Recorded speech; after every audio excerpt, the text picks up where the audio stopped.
De hoy había puesto varios títulos, pero bueno, hoy lo cambié. Y el título es Dios cumple lo que promete. El Salmo 89, 34 dice: no olvidaré mi pacto, ni mudaré lo que ha salido de mis labios. Lo que Dios ha prometido, tener la certeza de que a su tiempo Dios lo cumplirá. Bueno, hermanos, hoy en este día voy a hablar de dos personas, de un hombre y una mujer, dos personas que conocieron a Jesús siendo muy pequeñito,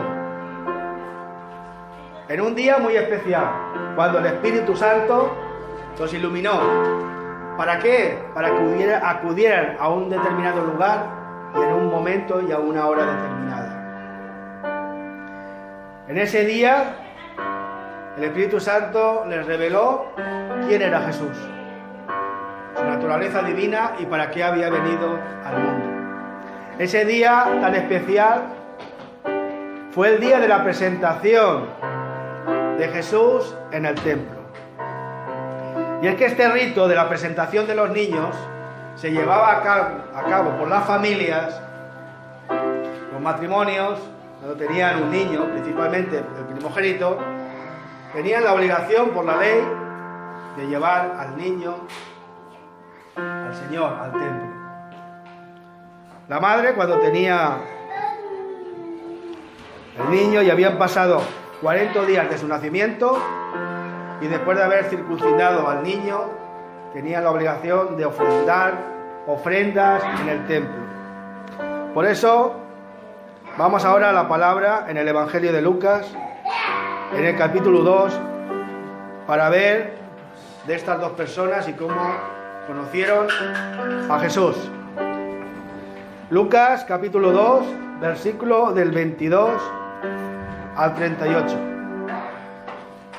La palabra del Señor dice así: cuando se cumplieron los días de la purificación de ellos, conforme a la ley de Moisés, le trajeron a Jerusalén para presentarle al Señor, como está escrito en la ley del Señor. Un par de tórtolas o dos palominos. La palabra dice que todo varón que abriere la matriz será llamado santo al Señor. Y para ofrecer conforme a lo que se dice en la ley del Señor, tenían que hacer esta ofrenda. Si eran pobres, de 2 tórtolas o 2 palominos. Y aquí había en Jerusalén un hombre llamado Simeón. Y este hombre, justo y piadoso, esperaba la consolación, o sea, el alivio, el consuelo del pueblo. Y el Espíritu Santo estaba sobre él. Y le había sido revelado por el Espíritu Santo que no vería su muerte antes que viese al ungido del Señor. Y movido por el Espíritu, vino al templo.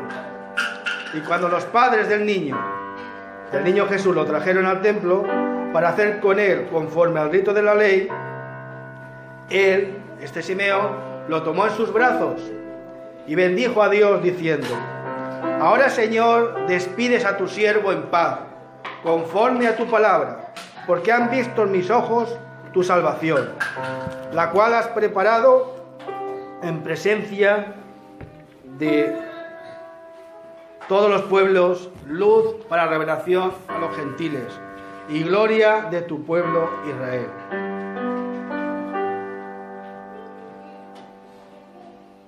Continúa la palabra diciendo: y José y su madre estaban maravillados de todo lo que se decía de él. Y los bendijo Simeón y dijo a su madre María: y aquí refiriéndose al niño, está puesto para caída y levantamiento de muchos en Israel, para señal que será contradicha. O sea, quería decir que algunos no lo creerían, algunos no lo apoyarían. Y continúa la palabra diciendo: y una espada traspasará tu corazón, tu misma alma. Eso está dirigido a María, para que sean revelados los pensamientos de muchos corazones. Estaba también allí Ana, profetisa, hija de Fanuel, de la tribu de Aser, de edad muy avanzada, pues había vivido con su marido 7 años desde su virginidad, y era viuda hacía 84 años. Y no se apartaba del templo, sirviendo de noche y de día con ayunos y oraciones. Esta, presentándose en la misma hora, daba gracias a Dios y hablaba del niño a todos los que esperaban la redención en Jerusalén. Amén. Esto se hacía porque la ley de Dios mandaba que todo primogénito le pertenecía al Señor. Y este precepto lo cumplieron José y María. Lo de consagrar a los niños empezó en Egipto. En el episodio del Éxodo. La palabra dice en Éxodo 13, 1, 2. Dice: Jehová habló a Moisés diciendo: conságrame todo primogénito, cualquiera que abre matriz entre los hijos de Israel, así de los hombres como de los animales, mío es. La ley obligaba a la madre a cumplir este precepto, de purificarse, de llevar al niño y ofrecer las ofrendas. Era lógico que lo acompañara el padre, José estaba con ellos. En Levítico 12, del 6 al 8, leemos, para que sepáis de qué iba esto.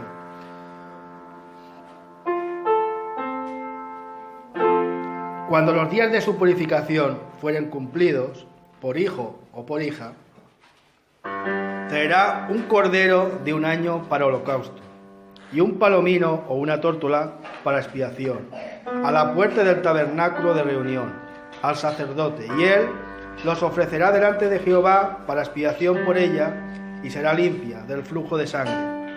Esta es la ley para que la diere a la que diera luz a hijo o a hija.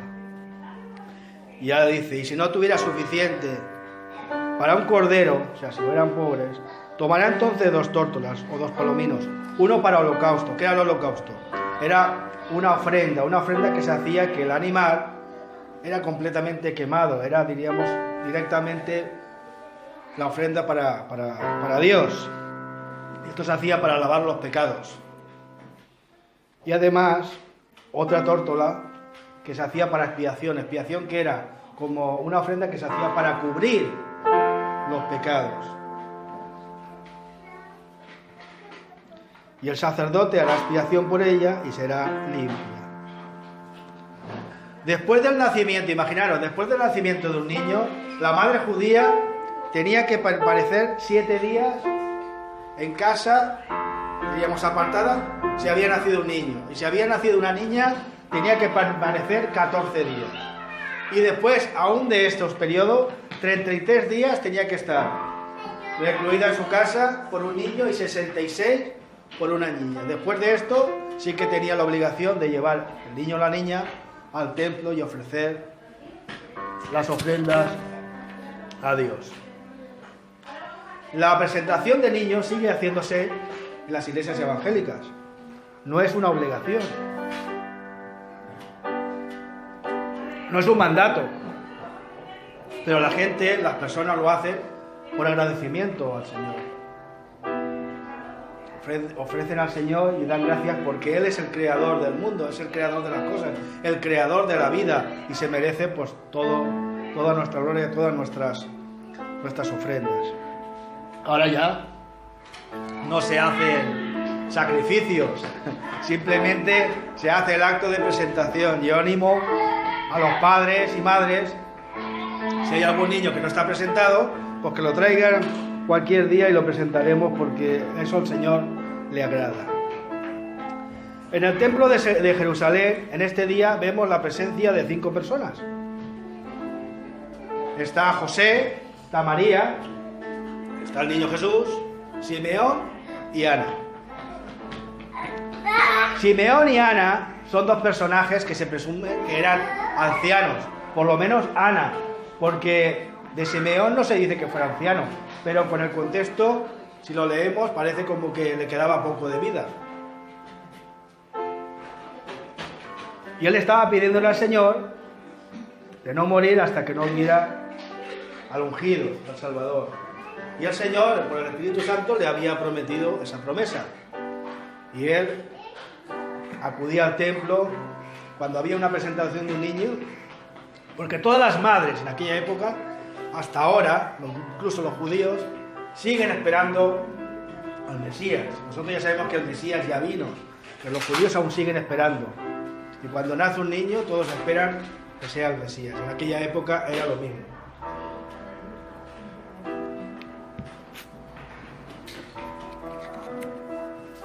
Son dos personajes importantes, este Simeón y esta Ana.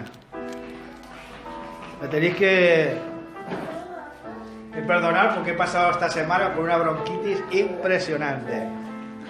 Parece que hoy voy un poco mejor, pero ha sido bastante esta semana con antibióticos.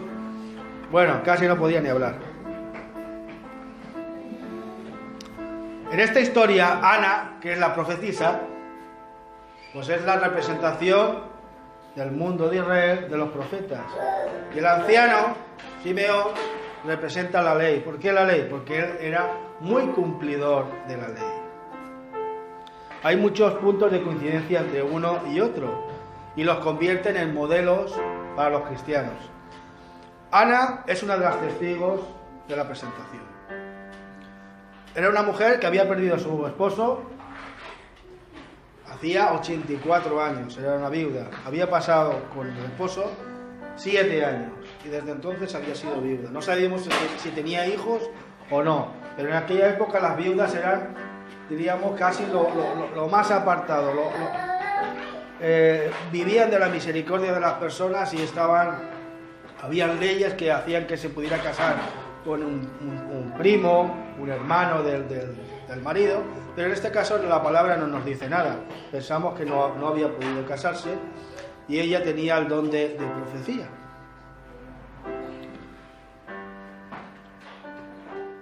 La palabra Ana en hebreo, Hana, significa gracia, favorecida. Dice que era hija de Fanuel. También tiene un nombre, quiere decir, del hebreo dice rostro de Dios. Y dice que era de la tribu de Aser. La tribu de Aser era una de las tribus dispersas de Israel, que estaba sobre el norte de Israel.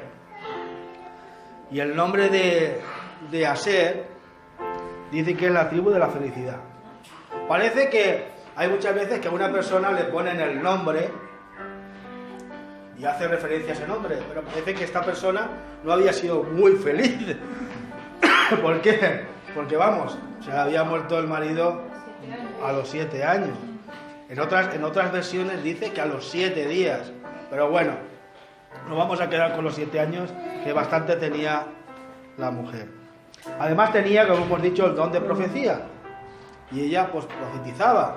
El Señor, el Espíritu Santo, le decía revelaciones e incluso el Espíritu Santo seguramente es la que le hizo que fuera ese día al templo como todos los días y estuviera atenta a las palabras de Simeón cuando dijo que este era el Salvador. Ella lo captó, hizo conexión con su don de profecía y empezó a proclamar también que él era el Salvador del mundo. Simeón es otro de los personajes. Era justo y piadoso. ¿Qué quiere decir justo? Justo quiere decir cumplidor. Cumplidor de la ley en aquella época. La palabra justo que está puesta en este texto del Nuevo Testamento era cumplidor de la ley. Que amaba la palabra. Que además tenía como ansia por la palabra. Nos dice que era piadoso. La palabra piadoso es eulabes.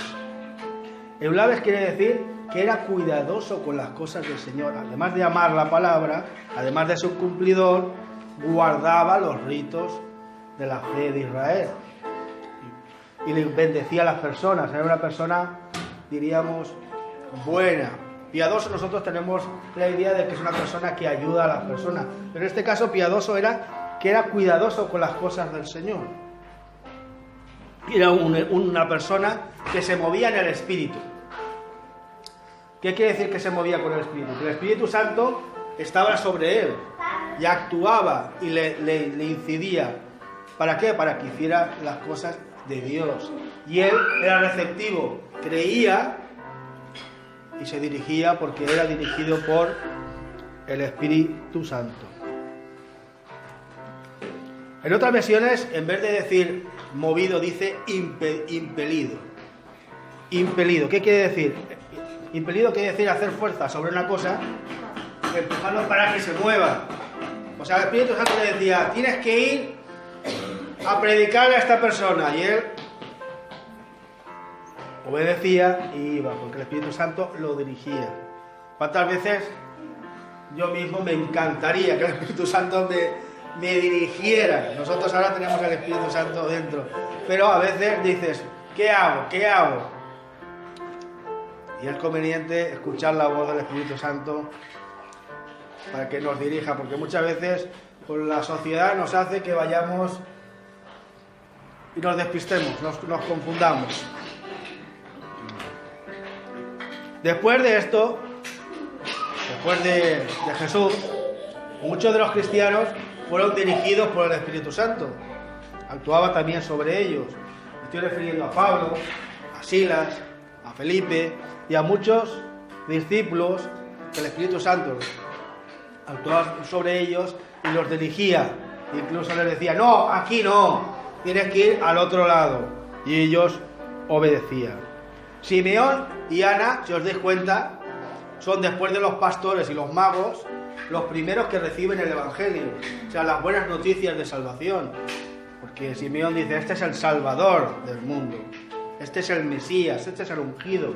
Está dando ya las buenas noticias, que es el Evangelio, que decir eso, las buenas noticias. Los dos están relacionados y relacionados en el templo. Uno acude al templo movido por el Espíritu Santo. Y la otra llega al templo, ¿por qué? Porque tenía la costumbre y oraba y ayunaba.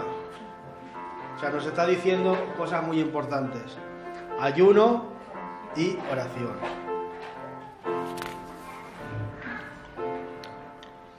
Simeón empieza a hablar, a dar glorias a Dios y a bendecir a José y a María, a decir cosas de Jesús.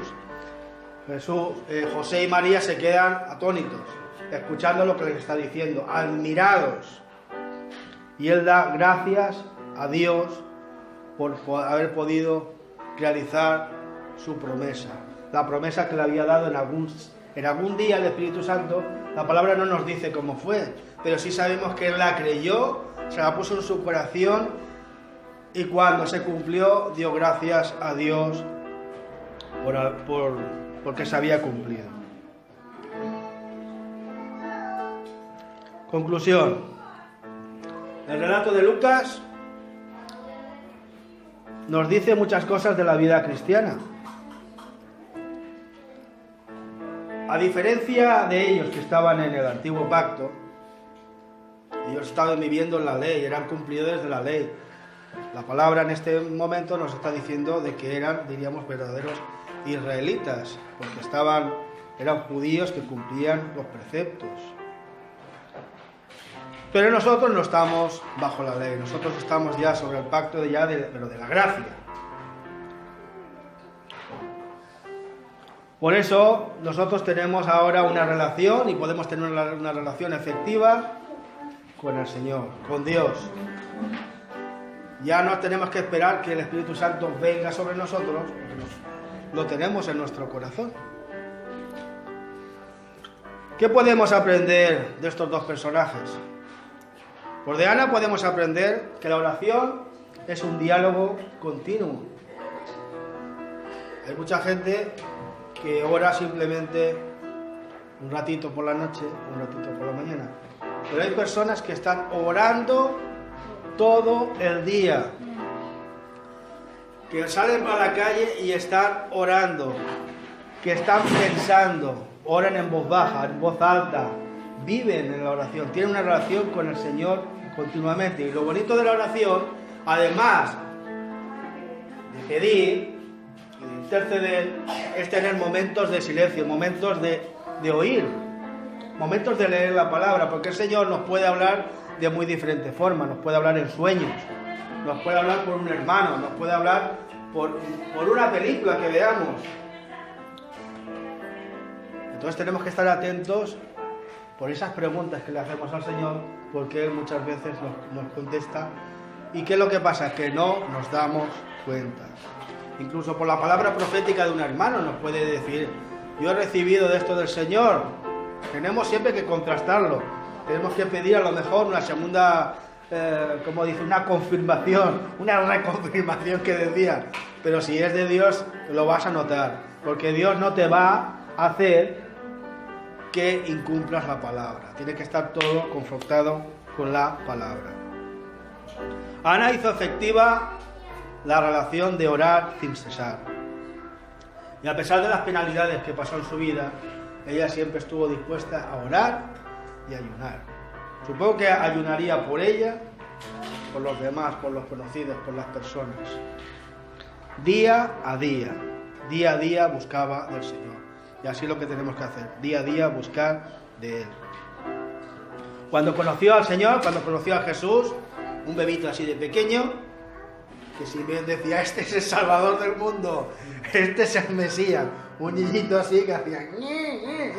Imaginaros lo que era. Pero Él lo reconoció, y Ana enseguida supo que era verdad, y no dejó de proclamarlo por el templo, yo creo que fuera del templo, y a todos los que se acercaban allí. De Simeón, ¿qué podemos aprender? También varias cosas. El Espíritu Santo hemos dicho que estaba sobre él, y era dirigido, y él por fe cumplía y era obediente. Dios tiene marcado un camino para cada uno de nuestra vida. Él tiene ya su propósito, y nosotros tenemos que hacer lo posible para que el propósito de Dios se cumpla en nuestras vidas. El Espíritu Santo le reveló su destino. Él vivió la promesa que le habían hecho en un lugar determinado y a una hora. Nosotros tenemos que estar atentos, porque no sabemos el Señor cuándo nos va a decir: ahora tienes que predicar a esa persona que ves allí, que a lo mejor no la conoces de nada. O a lo mejor te dice el Señor: tienes que ir a tal pueblo. ¿A qué? Pues no lo sé. Y a lo mejor vas allí y el Señor siempre nos trae. Él tiene mucha... es muy simpático. El Señor es muy simpático y tiene mucha ironía. Y a veces nos hace hacer cosas y empezamos a preguntar y a indagar. Y esa persona que no conocemos de nada está enlazada con otras personas, con otras familias, con otras situaciones. Total, al final el mundo, es lo que dicen, es un pañuelo. Y aquí estamos, gente de diferentes nacionalidades, que por lo que sea, aquí nos plantó el Señor un día, y no es una casualidad, son cosas de Dios. Tercero, como hemos dicho, pudo ver que la palabra de Dios se cumplía ese día en su vida. Él dice: gracias, ya puedo partir, porque ya esto es lo máximo. Esto es lo máximo. Y la verdad es que él dio pasos de fe, él dio ese pasito de fe de acudir al templo. Si no hubiera acudido al templo, pues se hubiera perdido la promesa.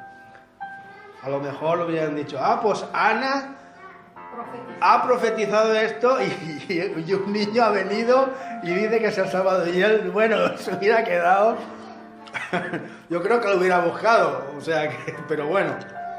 Pero él fue obediente y llegó al templo. La palabra de Dios dice en Corintios capítulo 3, versículo 16. Dice: ¿no sabes que tu cuerpo es templo del Espíritu Santo?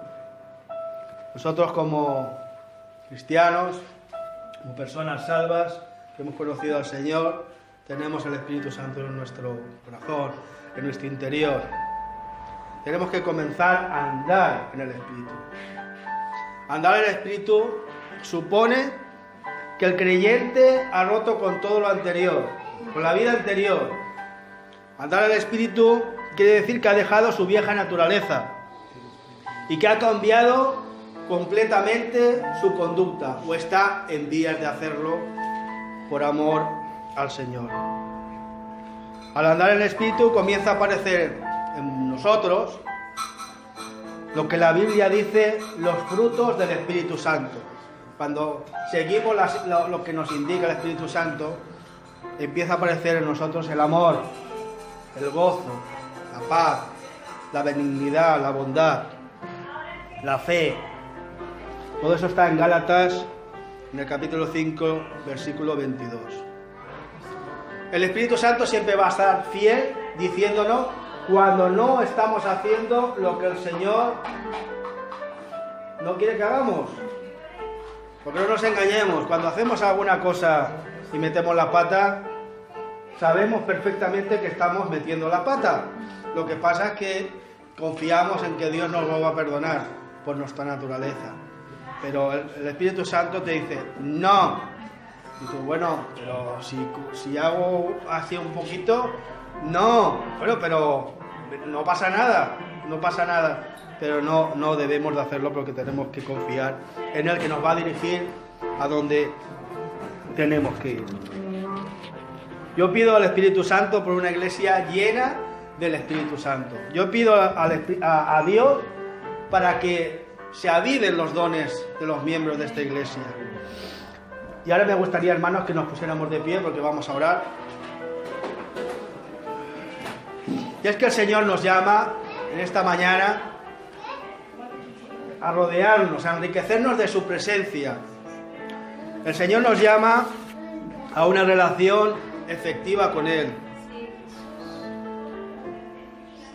El Señor nos llama a que no nos dejemos amedrentar, que no nos dejemos influenciar por las cosas que vemos, cotidianamente, por lo que está pasando en España, en la crisis, por lo que está pasando en el extranjero, con los ataques y tal. Porque nosotros solamente estamos viendo lo que puede ver el hombre, pero Dios está viendo mucho más. Y tenemos que tener confianza. ¿Por qué? Porque todas las cosas pasan para bien y Él tiene el control de todo. Tenemos que seguir perseverando, no rendirnos. ¿Por qué? Porque si el Señor te ha dicho que va a haber un milagro, tenemos que seguir pidiendo por ese milagro. Porque ¿quién te dice que el Señor no está a punto de que se haga el milagro? El Señor te dice que vas a conseguir lo que tú le has pedido, que vas a conseguir ese trabajo que estás buscando, un trabajo que te deje venir a la iglesia, un trabajo que tú te puedas realizar. El Señor te está diciendo que tengas fe, que perseveres, que tengas paciencia y que no dudes de confiar en Él. Tenemos que renovarnos, Señor, tenemos que confiar en Ti, confiar en Tu palabra, tener esa tenacidad que tenía Simeón, tener ese trabajo que hacía Ana de ir todos los días al templo.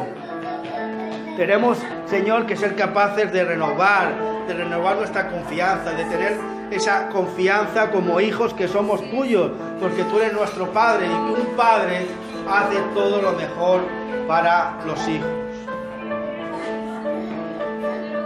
Las personas que necesitan sanidad tienen que estar confiando en Él, porque Él es el mejor sanador, Él es el médico de los médicos. Señor, yo te pido por mis hermanos, yo te pido, Señor, por esta iglesia, yo te pido, Señor, por las familias de las personas que vienen a esta iglesia. Yo las bendigo y te pido, Señor, que tú las estés cubriendo con la sangre de Cristo, Señor, que tú estés incidiendo en ellos, a las personas que no te conocen, Señor, que vean en las personas que asisten a la iglesia, vean algo diferente, que tengan ese interés. Yo te pido por las personas que Dios va a traer a esta iglesia, porque lo sabemos, porque nos están llamando ya pastores que quieren, personas nos están dirigiendo aquí.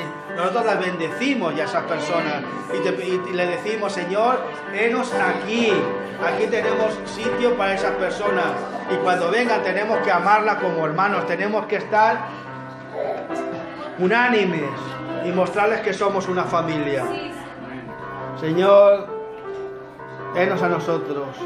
Yo te digo en esta mañana, hermano, que el Señor os siga bendiciendo en el nombre de Jesucristo nuestro Señor. Amén y amén.